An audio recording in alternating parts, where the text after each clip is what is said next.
İpek yolunun gerçek efendileri. Türkler dünyayı nasıl yönetti?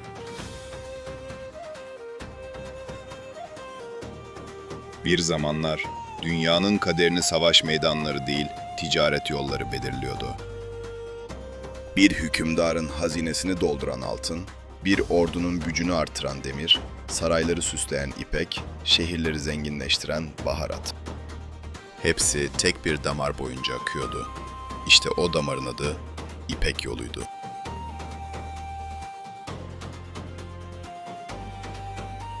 Yaklaşık 8.000 kilometre boyunca Çin'den başlayıp Orta Asya'nın uçsuz bucaksız bozkırlarını aşan, İran yaylalarını geçen ve Akdeniz limanlarına ulaşan bu dev ticaret ağı yalnızca malları değil, fikirleri, dinleri, teknolojileri ve medeniyetleri de birbirine bağlıyordu.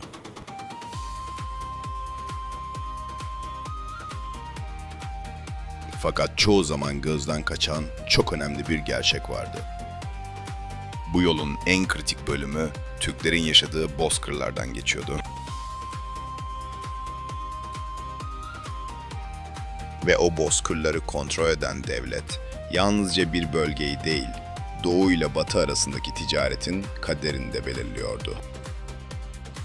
İpek yolunun hikayesi aslında Çin'de başladı. Binlerce yıl boyunca Çin'de üretilen ipek, dünyanın en değerli lüks mallarından biri haline geldi. Roma İmparatorluğu'nda ipek, ağırlığınca altınla yarışacak kadar kıymetliydi. Fakat Çin'den çıkan bu paha biçilmez yükün Avrupa'ya ulaşabilmesi için aşılması gereken binlerce kilometrelik bozkırlar, dağ geçitleri ve çöller vardı. İşte tam burada tarih sahnesine Türkler çıktı. Hunlar döneminde Orta Asya'nın büyük bölümü tek bir siyasi güç altında birleşmeye başladı. Bu birlik yalnızca askeri başarı anlamına gelmiyordu. Kervanların güvenliği artıyor, ticaret yolları daha düzenli işlemeye başlıyordu. Çin kaynaklarında Hunlarla yapılan ticaret anlaşmalarının ayrıntıları yer alırken, Bozkır'ın artık yalnızca savaşçıların değil, tüccarların da yolu olduğu görülüyordu.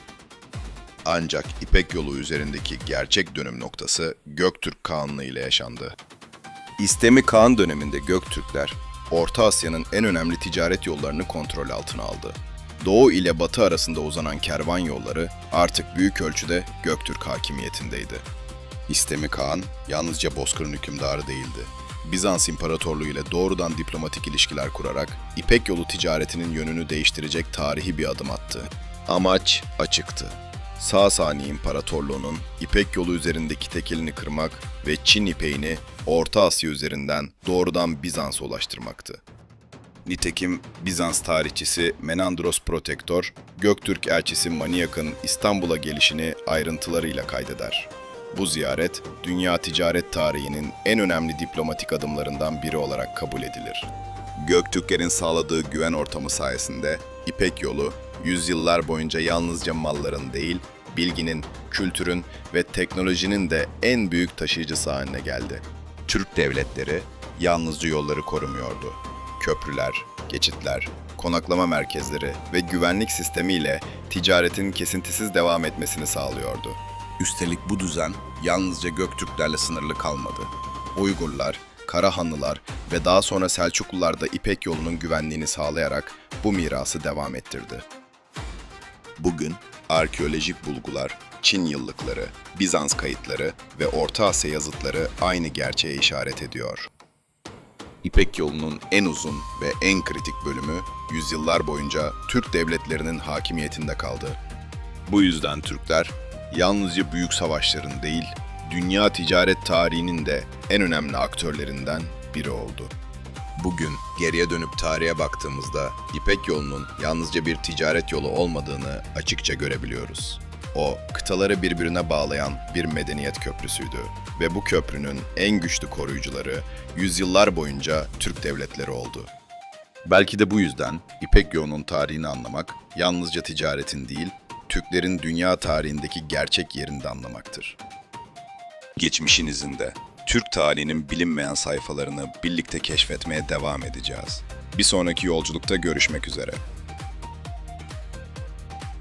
Videoyu beğenmeyi ve Türk'ün Kalbi kanalına abone olmayı unutmayın.